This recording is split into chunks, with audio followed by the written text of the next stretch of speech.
everyone. Welcome to the show. I'm Coy Wire. This is CNN 10, your daily dose of news in 10 minutes. Now, our lead story today comes on a milestone of one of the darkest days in the history of the United States, September 11th. It has been 24 years since terror attacks shocked and changed the U.S. forever.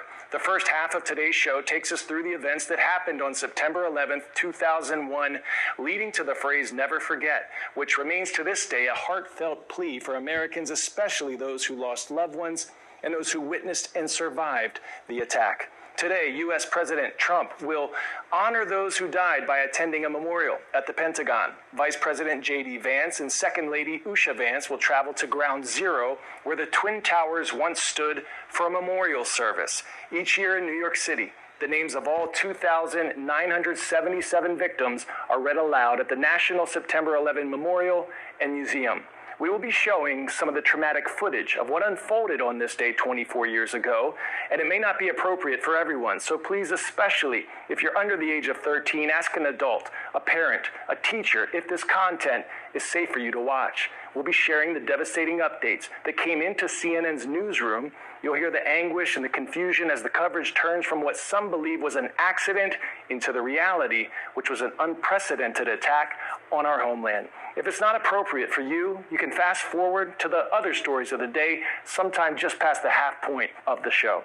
Nearly 3,000 people were killed in a series of coordinated attacks carried out by the Al-Qaeda terror group at the direction of their leader, Osama bin Laden. Terrorists deliberately crashed commercial airplanes into the Twin Towers in New York City, the Pentagon in Arlington, Virginia, and a field in Shanksville, Pennsylvania. It remains the deadliest terror attack to ever occur on U.S. soil. This just in, you were looking at obviously a very disturbing live shot there. That is the World Trade Center, and we have unconfirmed reports this morning that a plane has crashed into one of the towers of the World Trade Center. The plane just was coming in low, and the wingtips tilted back and forth, and then it flattened out. It looks like it's hit at a slight angle into the World Trade Center. I'd say the whole takes about, 6, 7 floors were taken out. And there's more explosions right now. Hold on, people are running. Hold on just a moment. We got an explosion inside. The building's exploding right now. You got people running up the street. Okay, I'm sorry, my dear.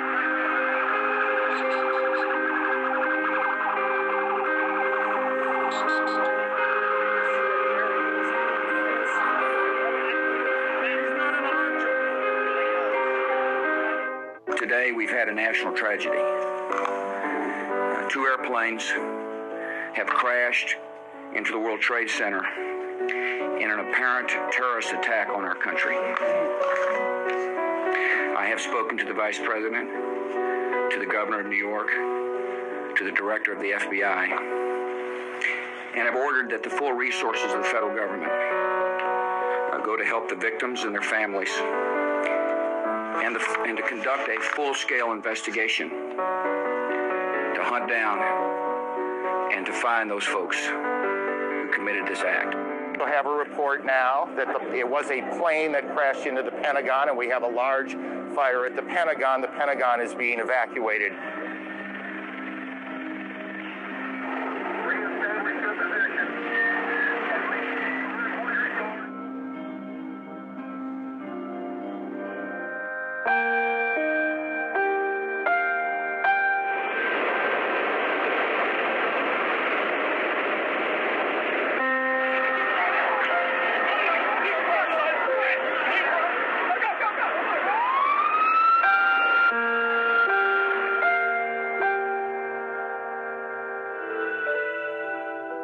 We have a report now that a large plane crashed this morning north of the Somerset County Airport, which is in western Pennsylvania, not too terribly far from Pittsburgh. We don't know if this is somehow connected to what has gone on in New York and Washington, but we do know that another plane has crashed, this one about 80 miles south of Pittsburgh, or at least to the southeast of Pittsburgh.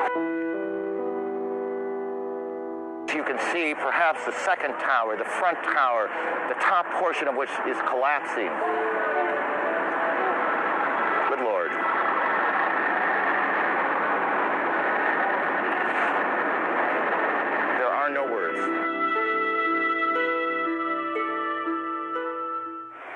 Our hearts go out to the families, to the individuals whose lives were changed forever by the tragedy that occurred on this day, September 11th, 24 years ago.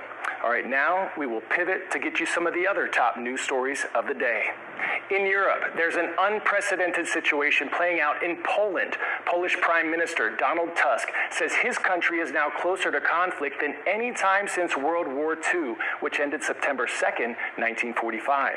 Its military shot down 19 Russian drones that violated the country's airspace. The incursion happened during a Russian attack on Poland's neighbor, Ukraine. No injuries were reported, but several residential buildings suffered severe damage from the debris. Here's one reason why this is important. Poland is a member of NATO, the North Atlantic Treaty Organization. That alliance includes the U.S., Canada, and 30 European countries. An attack on any member is seen as an attack on all. Officials say this was the first time a Russian drone has ever been shot down in the NATO members' territory. The incident sent ripples throughout the alliance. Dutch fighter jets were scrambled to Poland's defense. German missile systems were placed on high alert. Italy launched support aircraft as well. NATO Secretary General Mark Rutte condemned the acts as reckless and issued a warning to Russian President Vladimir Putin. Listen. For Putin, I mean, my message is clear. Stop the war in Ukraine. Stop the escalating war, which he is now basically mounting on innocent civilians and civilian infrastructure. Stop violating Allied airspace. And know that we stand ready, that we are vigilant, and that we will defend every inch of NATO territory. Poland also says it will now invoke Article 4 of NATO, a clause that allows member countries to call for urgent discussions with allies to determine next steps. Pop quiz, hot shot. What gives coral its bright colors? Minerals in the water, symbiotic algae, fish swimming nearby, or the coral's own pigments? If you said symbiotic algae, you are krillin' it. The algae called zooxanthella provides corals with essential nutrients and energy through photosynthesis, while the hard coils offer the algae protection, carbon dioxide, and access to sunlight. Coral reefs play host to roughly a quarter of the world's marine life, did you know? And these crucial habitats are facing a critical threat: warming seas.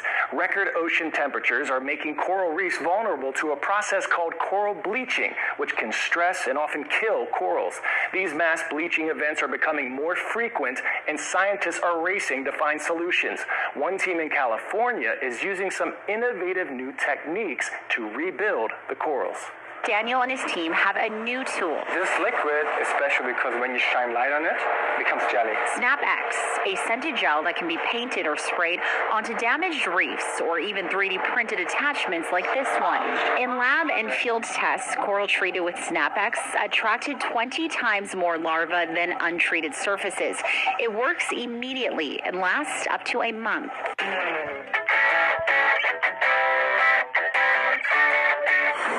Today's story getting a 10 out of 10. Fuck Barrio Los Aztecas.